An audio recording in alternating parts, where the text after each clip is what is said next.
எல்லோருக்கும் நமஸ்காரம்.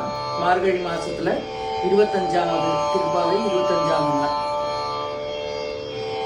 ஒருத்தி மகனாய் பிறந்து ஓரிரவில் ஒருத்தி மகனாய் ஒளித்து வளர, ஒருத்தி மகனாய் பிறந்து ஓரிரவில் ஒருத்தி மகனாய் ஒளித்து வளர, தரிக்கிலானாகித்தான்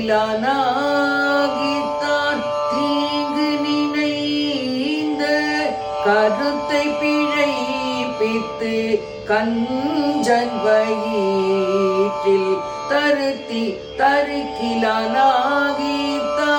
தீங்கு நினைந்த கருத்தை பிழைப்பித்து கஞ்சன் வயிற்றில் நெருப்பென்ன நின்ற நெடுமாலே, நெருப்பென்ன நின்ற நெடுமாலே உன்னை அறிந்தித்து வந்தோ பறை கருதியாகில், நெருப்பென்ன நின்ற நெடுமாலே உன்னை அறிந்தித்து வந்தோம் பறை தருதியாகில், திருத்தக்க செல்வமும் சேவகமும் யாம் பாடி வருத்தமும் தீர்ந்து மகிழ்ந்தேனோரே ஓம்பாவாய்.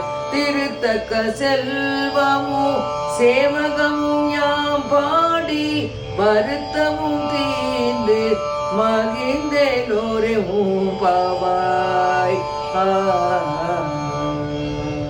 இதோட அர்த்தம், மதுராவில் தேவகியோட மகனா பிறந்த அதே ஒரே ராத்திரியில வேற ஒருத்தி, அதாவது யசோதையோடு மகனாய் கோகுலத்துல ஒளிஞ்சு வளர்றாராம் அவர் பகவான். அப்போ தரிக்கிலான் ஆகித்தான் தீங்கு நினைந்த அப்படின்ட்டு, அப்ப என்னன்னாக்க கம்சனுக்கு தெரியறதான், அது எங்கேயோ நீ வளர்றை, அந்த வளர்ந்து தெரிஞ்ச உடனே அதை பொறுத்து கொள்ள முடியல அவனால. அப்போ அவனை பகவானை கொல்றதுக்காக வேண்டி நிறைய தீய சக்தி எல்லாம் பண்றான் அவன் கம்சன் இந்த இடத்துல கஞ்சன் வந்திருக்கிறது கம்சனை குறிக்கிறது. அப்போ அந்த கொல்லறதுக்காக வேண்டி பல தீய வழிகள் எல்லாம் அவன் ஆலோசிக்கிறான். ஆனா அவனுக்கு ஒரு பயமும் இருக்கு. அவன் நெருப்பென்ன நின்று நெடுமாலை வருது பார்த்தேடா, அப்போ கண்ணன் அவனை எங்கேயே கொல்ல வந்துடும் அவனோட பயம் ரொம்ப ஒரு மாதிரி ஒரு பயம் வந்துடுறதான் அவனுக்கு கம்சனுக்கு. அப்படி அருந்தித்து வந்தோம் பறைதறி ஆகிக்கிறான். அப்படி பேராற்ற கொண்ட உன்னிடம் நாங்க வந்திருக்கோம். அப்போ மகாலட்சுமி தாயார் உன்னோட மார்புல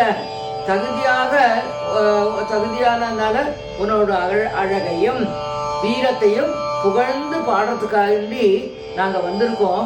அதனால வருத்தமும் எங்களோட வருத்தம் எல்லாம் தீர்த்து எங்களை மகிழ்விக்கணும் பெருமாளை சொல்லிட்டு இந்த தோழிகள் எல்லாம், இந்த ஆயர்பாடி சிறுமிகள் எல்லாம் சொல்றான். அப்படிப்பட்ட பாசுரம் இது 25ஆம் பாசுரம். எல்லாரும் பாடி பயனடைவோம். நமஸ்காரம்.